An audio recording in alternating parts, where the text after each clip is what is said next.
avons une grande collectivité et nous avons bien voulu que les filles et fils de cette collectivité-là se retrouvent pour nous permettre non seulement de nous connaître, mais d'apprendre l'histoire.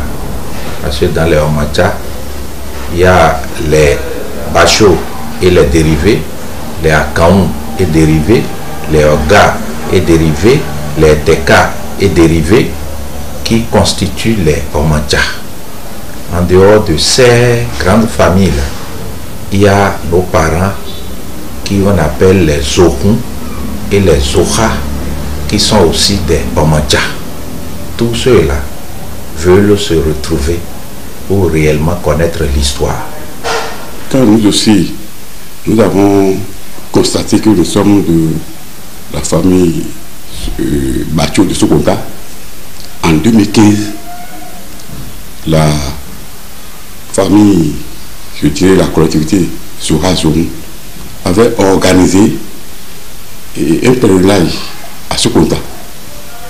Nous avons quitté Kadion et Abomey pour aller à Sokonta, sur les traces de nos ancêtres, pour sceller le lien entre les Bachos et nous. C'est la même chose qu'on veut faire aujourd'hui. Si la famille Omoïcha s'agrandit, dans la famille Omoïcha, il y a beaucoup de familles, dans la collectivité, je dirais, Omoïcha, il y a beaucoup de familles et de grandes familles. Du 24 au 28 août 2022, à Sokonta, bien sûr, sous le haut parrainage de notre roi, le roi Oba Oké. C'est un événement inédit qui appelle que toutes les filles et tous les fils Omacha et alliés, bien sûr, nos épouses, nos enfants et tous ceux qui sont proches de cette famille-là puissent aller communier avec nous. Nous avons un parcours touristique à faire. Nous avons comme programme la danse de nos parents. Nos parents sont des chasseurs, donc la danse au goût. Après ça, nous avons les visites sur les sites touristiques au Keicho, au Keikengro. Et puis nous allons faire l'événement inédit sortie d'enfants, ce qui, depuis fort longtemps, dans nos coutumes, devient un truc rare. Donc nous avons initié l'événement.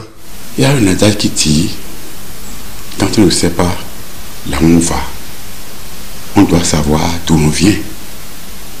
Tous ceux-là, ils sont issus de quelque part. Moi, je leur dirais qu'il ne sert à rien de fuir et sa communauté. C'est une manière de fuir soi-même, de refuser sa culture. Que vous le voulez ou pas, vous êtes mis dedans, on ne peut plus effacer. Vous ne pouvez plus effacer. Il faut y faire face. Il faut être dedans. Sinon, vous allez rater votre base. Vous n'aurez plus de base en tout cas. Puisque vous êtes issu de quelque part, il faut y retourner pour connaître l'histoire. Il faut y retourner. Connaître l'histoire.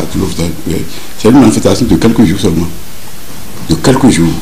Ça n'enlève rien à notre existence. Cela n'enlève rien à notre personnalité. Et ça n'a aucun impact sur notre philosophie religieuse.